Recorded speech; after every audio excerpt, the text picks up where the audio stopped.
Venha, irmão, venha pra luz. Venha com todo o amor pra encontrar Jesus. Olá, pessoal, tudo bem? Hoje iniciaremos nossos estudos lançando a seguinte pergunta: você sabe o significado da palavra talento? Esse questionamento surgiu a partir da leitura da parábola dos talentos, contida no Evangelho segundo o Espiritismo, capítulo 16. E aí, você saberia responder? A palavra talento pode ser compreendida como uma antiga moeda, como também uma habilidade natural do indivíduo. Deus, ao nos proporcionar a oportunidade reencarnatória, nos permite colher alguns talentos durante nossa trajetória. Ele nos dá a oportunidade de evoluir. Essas moedas seriam a oportunidade que temos aqui na Terra, que muitas das vezes não são aproveitadas de maneira sábia.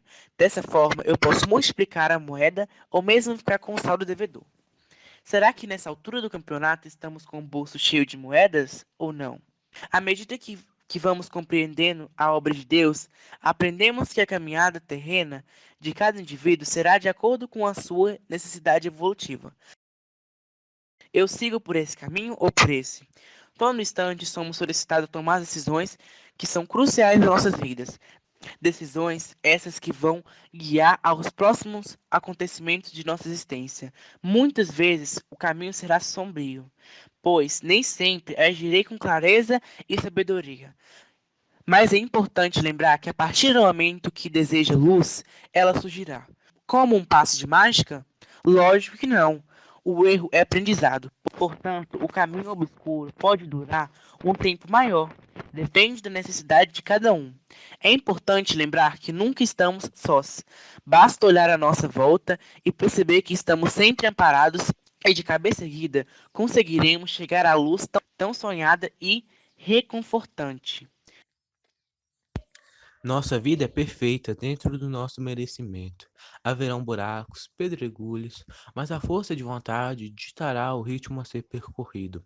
Essa caminhada foi destinada a vários espíritos. Na largada, todos estão lado a lado. No entanto, uns caminharão mais devagar, admirando a paisagem. Outros andarão com tanta pressa que não conseguirão perceber a beleza do caminho. Alguns farão amizades, outros nem olharão para o lado.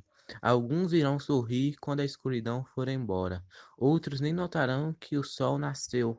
Alguns olharão para a ponte e ficarão encantados com a beleza à sua volta, aproveitando cada instante.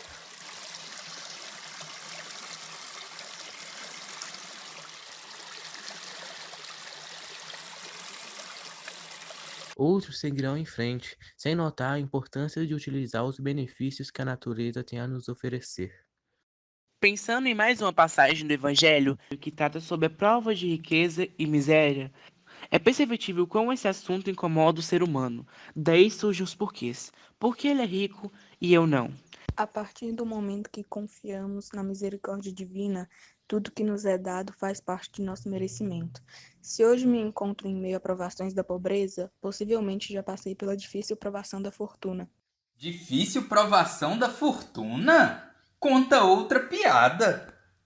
Isso mesmo, difícil provação da fortuna. É fácil compreender quando acreditamos na lei de causa e efeito e na vida pós-morte, pois aquele que muito tem também será muito cobrado.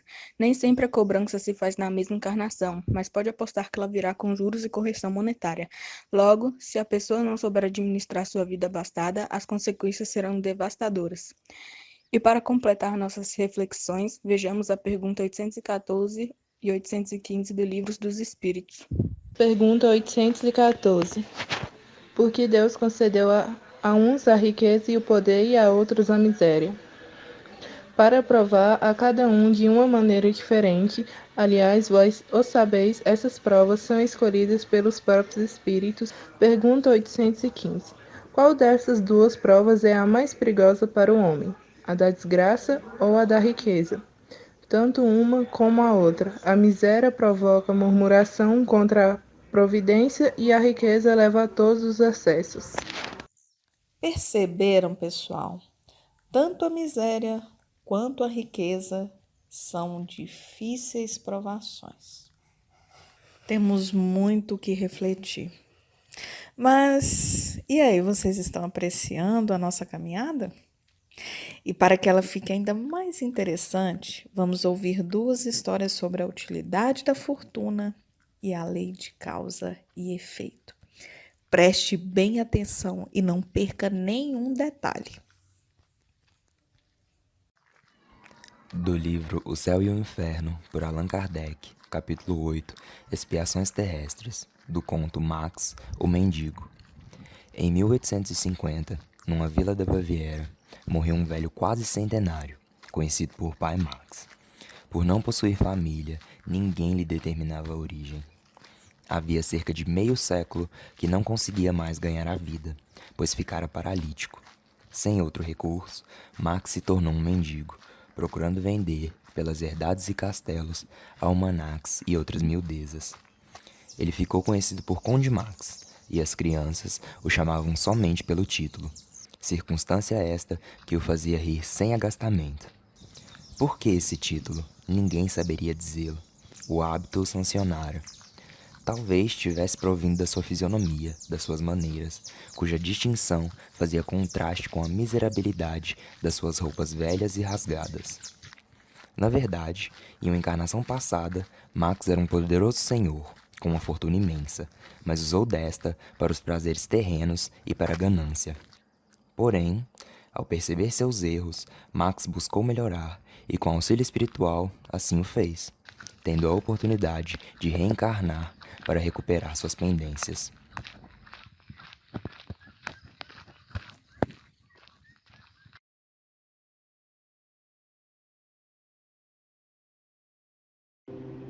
Eu era jovem e estava fazendo a minha primeira viagem à cidade de São Paulo, a fim de me desincumbir de compromissos doutrinários.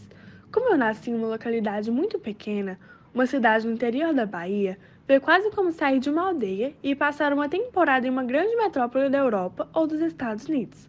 Tamanho o encanto que tomou conta de mim. Tudo era fascinante. Hospedei-me na casa de uma senhora muito rica e extremamente dedicada à caridade. Era uma das senhoras mais notáveis que eu conheci, pois nos anos 1940 ela já visitava os hospitais de leprosos, hoje denominado como pacientes hansenianos. Naquela época, o preconceito com os portadores do mal de Hansen era de uma brutalidade sem igual, em função dos mitos e tradições milenares que cercam essa doença.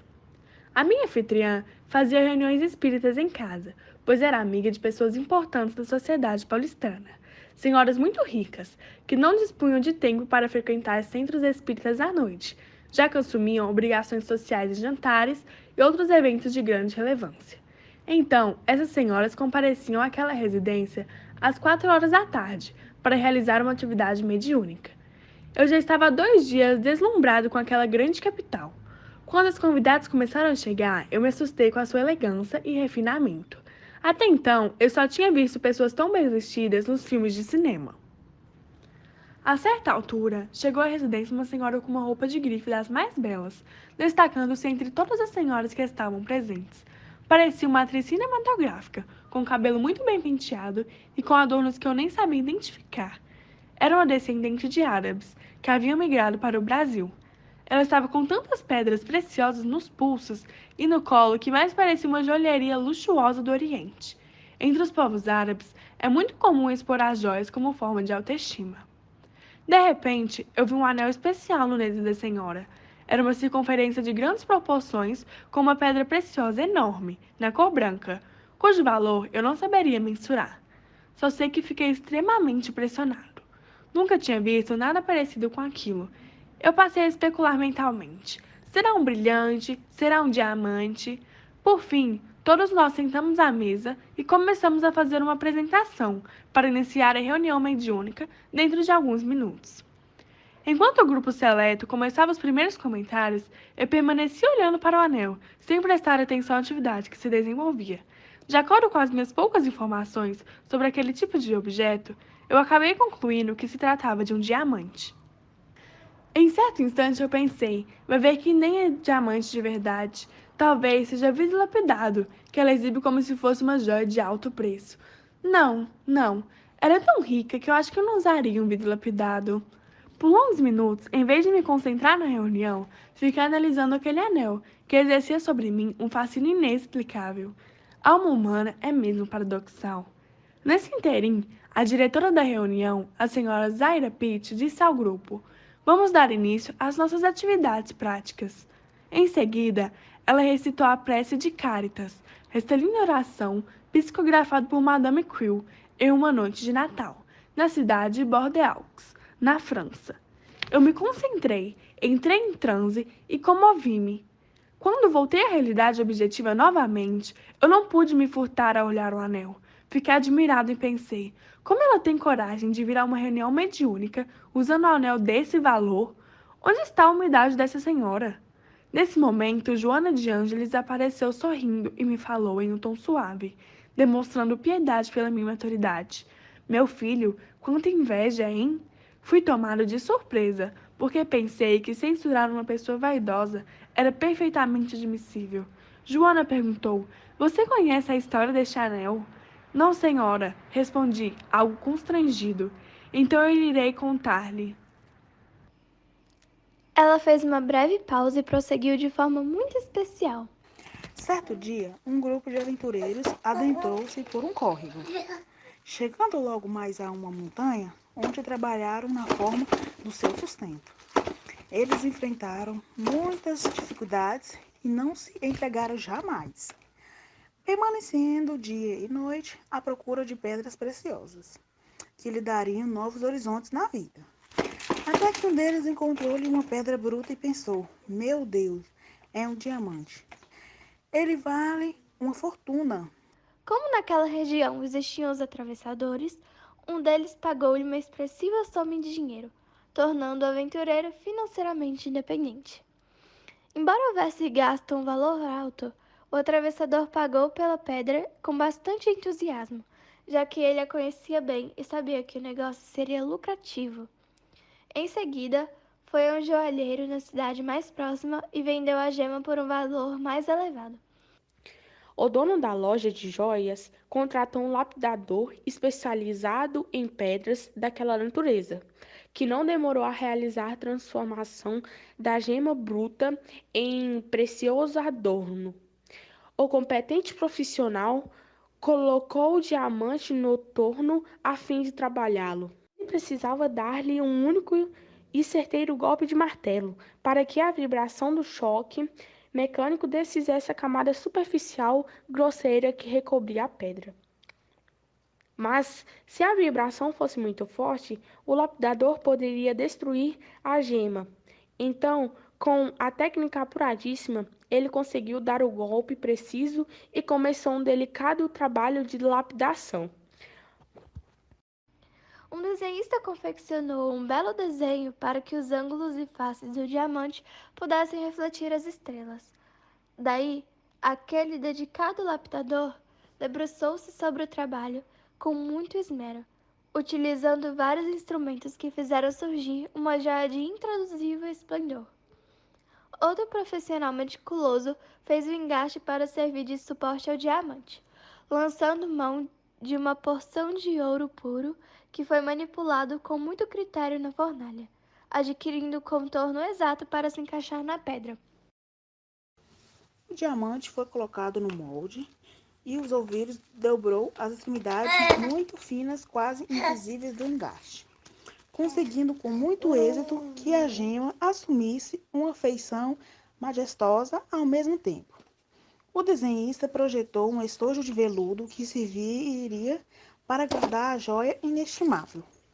Contudo, como os responsáveis desejavam expor o anel ao público, constataram que nenhum lugar da pequena cidade era suficiente.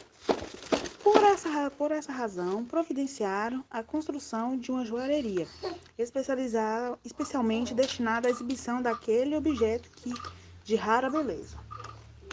Pessoas foram contratadas e trabalharam de forma ininterrupta até conseguiram erguer a joalheria.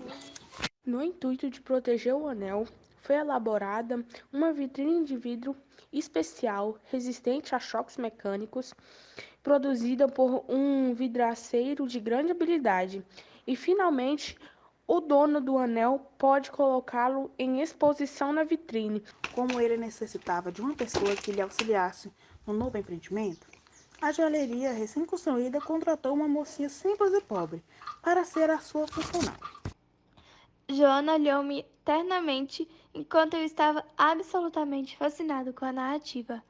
Na sequência, ela completou: Veja, meu filho, quantas pessoas estão envolvidas com a trajetória desse anel desde o momento em que a gema bruta foi descoberta.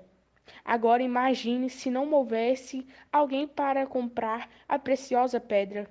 Todas sofreriam profundamente com a frustração relativa a um grande investimento realizado e provavelmente retornaria à carência ou até mesmo à extrema pobreza. No entanto, essa senhora que está usando o anel é muito rica. Mas ao invés de deixar o seu dinheiro morto em uma poupança de avareza, multiplicando-se ano após ano, sem se converter em benefício para ninguém, resolveu aplicar seus recursos na compra do diamante, salvando centenas de vidas que foram beneficiadas com a aquisição da joia. E a nobre senhora é tão desprendida que utiliza a preciosa gema sem medo de perdê-la. Se ela fosse avarenta, escrava da sua fortuna e dos objetos que possui, mandaria fazer uma cópia sem valor, guardando o anel original em um cofre qualquer, num banco ou na sua residência, como é muito comum acontecer e todos o sabem.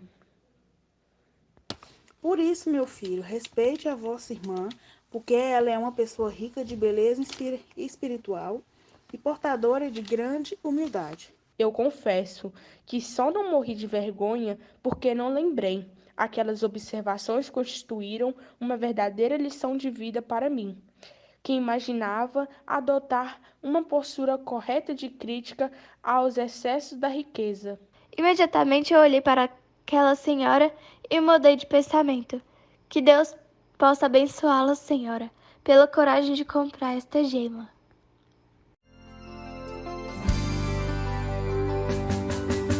Siga, irmão,